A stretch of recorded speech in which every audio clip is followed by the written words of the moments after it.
Throughout the first half of the regular season, the Gators have been inconsistent. 4-3 overall, 1-3 in the SEC. Against number 1 Georgia, Florida would have to be outstanding. Oklahoma State's outfielders might as well have spent this entire game eating sandwiches. Kelly Maxwell was so dominating. Not a single Gator hit a ball to an outfielder until there was one out in the 7th inning. This Class 4A state semifinal matchup was every poet's dream. For North Marion to reach another championship game, the Colts would have to get by a team named Sunset, appropriate for this do-or-die situation in Fort Myers. The quality of basketball in North Central Florida is evident in these boys' 1A state semifinals. Hawthorne and Williston both making it to Lakeland and in separate Final Four games. This has been really fun to watch from afar. What strikes you about the Gators' ability to bounce back, whether it be in-game or to shake off a loss quickly like they did? At Florida, regular season wins are nice, but you put on that orange and blue for a chance to appear in the College World Series, and the Gators have a shot to get to Omaha for the 13th time. Florida welcomes SEC rival South Carolina for the best-of-3 Super Regionals beginning Friday at 6. Now, the Gators qualified by winning 3 straight elimination games in the regional round for the first time in 25 years, and they're hoping to stay hot. I mentioned regular season play for good reason. South Carolina happens to be the only squad that swept Florida during SEC action. But the Gators are motivated by the prospect of advancement and not the rematch.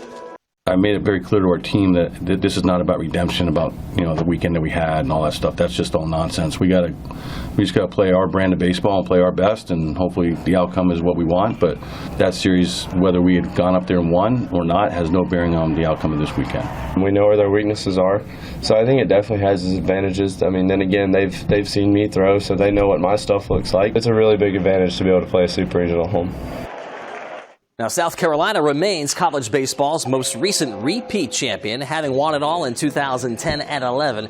But it's been 11 years since the Gamecocks have been back to Omaha. Mark Kingston scooped up 10 transfers in hopes of changing all that, and it's worked out well. South Carolina outscored its regional competition by 30 runs across 3 games. James Hicks starts Game 1 after tossing 4 innings in relief against the Gators in that prior series. Definitely is motivating knowing that this is a very storied program and a program that's been here before. But really, it's just a team that doesn't want to be done yet. Coach Kingston's really positive all the time, and I think he did a really good job with all the transfers and all the new guys that we have this year, just being embraced by the whole program and just setting a positive tone. Brandon Sproat will counter for the Gators in the opener. First pitch at 6 o'clock. Game 2, a 3 p.m. start in the Saturday afternoon sun, and they haven't determined a Game 3 time or a broadcast outlet if needed. Game 2 of the best-of-3 Women's College World Series Finals. Chance for number 1 Oklahoma to clinch a three-peat facing FSU. 2 on, 1 out for the Seminoles in the third. Deep shot to center. Jada Coleman brings this one back with the jaws of life. OU gets out of the inning unscathed. They score the most, give up the fewest. Pretty tough to beat, huh? No score until the 4th. Mac Leonard puts a little suspense into this game. No one's catching that one, and it's gone. 1-0 Florida State on top. Top of the 5th, following a solo home run by Sydney Sanders, Grace Lyons follows with the go-ahead blast. Sooners on to win the game 3-1. They end the season on a record 53-game winning streak and get that 3rd national title in a row.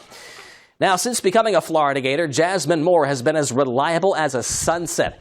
The track and field phenom going after her 7th career NCAA individual title as outdoor championships continue in Austin, Texas. Moore and teammate Claire Bryant competing in the long jump.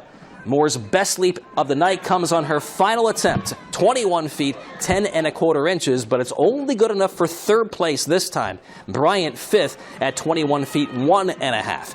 Moore had won every indoor and outdoor NCAA crown in the long jump and the triple jump over the last 2 years. She goes for another triple jump title on Saturday.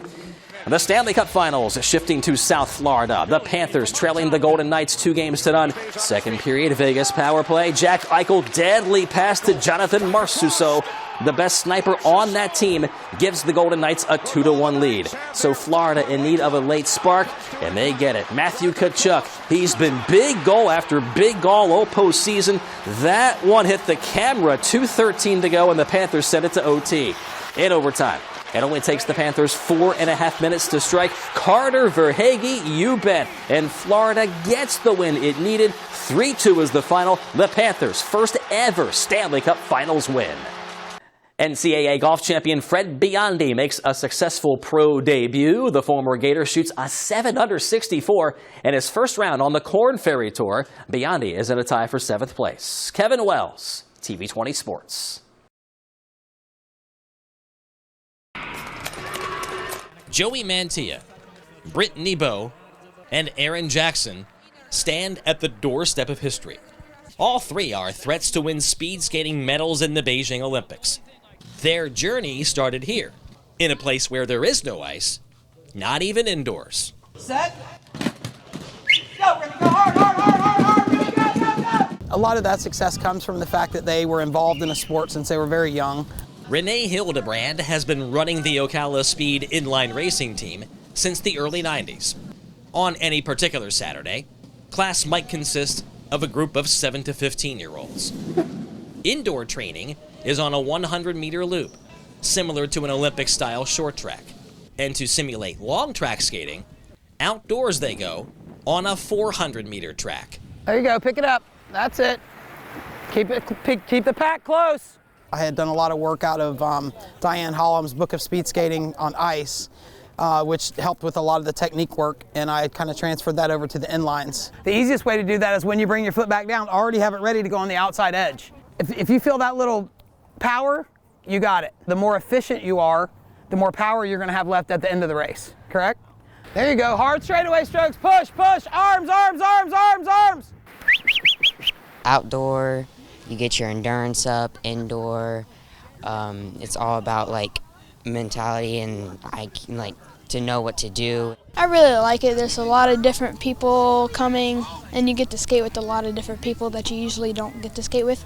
Decades after founding this developmental program, Hildebrand finds that her most decorated alumni are a source of inspiration. And you gotta chase your dreams, so I want to kind of chase my dreams to be an Olympian too. Ready? Bowe, the former college basketball player turned multi-distance contender. Beijing is her third Olympics. But she would come back like a month before our outdoor nationals and then go out there and break records still. She just was phenomenal. Jackson, the sprinter and favorite in the 500 meters. She made the 2018 games after training on ice for just 4 months. She's always had a very high intellect. I think that's really helped her on the ice because she's really figured it out. Like, she figured the ice out, I feel like, quicker than anyone has. And Mantilla, the skating lifer and #1 in the world in the 1500. He started when he was 8, and even at that age, I could tell that he would go far in the sport. Would do anything I told him to do, like very coachable, and always wanted to do more. He never left the skating floor. There is a transition to be made when getting off the floor and launching a speed skating career on actual ice. On starts, I tell the kids to run off their toes and to run as fast as they can off the line. Well, on ice, that would be a disaster if you tried to run off the top, the toes of the skates. And becoming a champion requires a second trait not taught during Saturday workouts. What translated over more so than the speed skating technique was what you need as a person to get to that level of skating. It's a special person, and all three of them have those qualities. The common denominator being their Ocala roots. They're like my kids. They were at my house a lot. They're in good hands now, and I think that they're going to make Ocala proud. And perhaps any success will remind everyone that dreams of Winter Olympic gold can be forged in golden sunshine.